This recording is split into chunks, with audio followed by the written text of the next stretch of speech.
Welcome to Kanishka IAS. మనం ఈరోజు రంజాన్ పండగ గురించి తెలుసుకుందాం. సాధారణంగా కాంపిటేటివ్ ఎగ్జామ్లో కల్చర్ పార్ట్లో భాగంగా తెలుగు, ముస్లిం, క్రిస్టియన్, సిక్కుల వంటి పండగల గురించి కూడా అడుగుతూనే ఉన్నారు.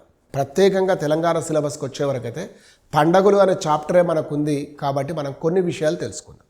ఈ రంజాన్ అనేది ఇండియా, పాకిస్తాన్, బంగ్లాదేశ్లో రంజాన్ అని పిలిచిన ప్రపంచవ్యాప్తంగా దీన్ని రంజాన్ అని పిలుస్తారు.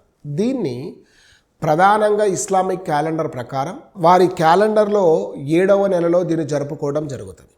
ఈ 7వ నెలలో ముఖ్యంగా అమావాస్య అయిన తర్వాత అంటే మొదటి మూన్ డే నుంచి మళ్ళీ నెక్స్ట్ మొదటి మూన్ డే వరకు ఒక 30 రోజులు, అంటే కొన్ని సందర్భాలు 29 నుంచి 31 వరకు ఫ్లక్చువేట్ అవుతుంది. ఇది కనిపించే చంద్రుడి ఆధారంగానే ఏ రోజు సెలబ్రేట్ చేసుకోవాలని దేశంలో ఉన్న ముస్లిం పెద్దలు ప్రకటించడంతో చేసుకుంటాం.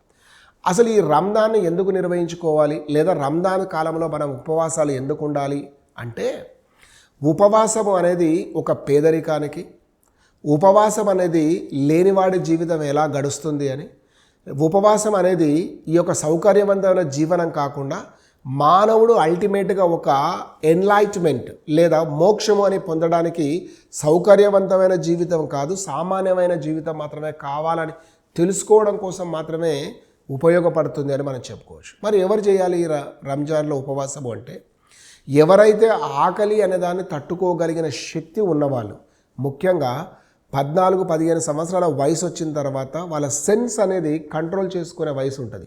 అంతేగాని పసిపిల్లలో లేదా ఒక 10-11 ఇయర్స్ ఉన్న పిల్లలు స్కూల్కి వెళ్ళే వాళ్ళకి అంత సెన్స్ కంట్రోలబిలిటీ ఉండకపోవచ్చు. అది జనరల్ పర్సెప్షన్లో నేను చెప్తున్నాను. అదేవిధంగా ఏ ఏజ్ వరకు చేయొచ్చు అంటే, వాళ్ళ ఆరోగ్యం సహకరించినంత కాలం చేయగలిగిన వాళ్ళు చేయవచ్చు అని చెప్పుకోవచ్చు. ఇది రంజాన్ పండుగ యొక్క ప్రత్యేకత. మనం మిగతా పండుగల గురించి కూడా ఆయా సందర్భాల్లో చర్చిద్దాం. Thank you all.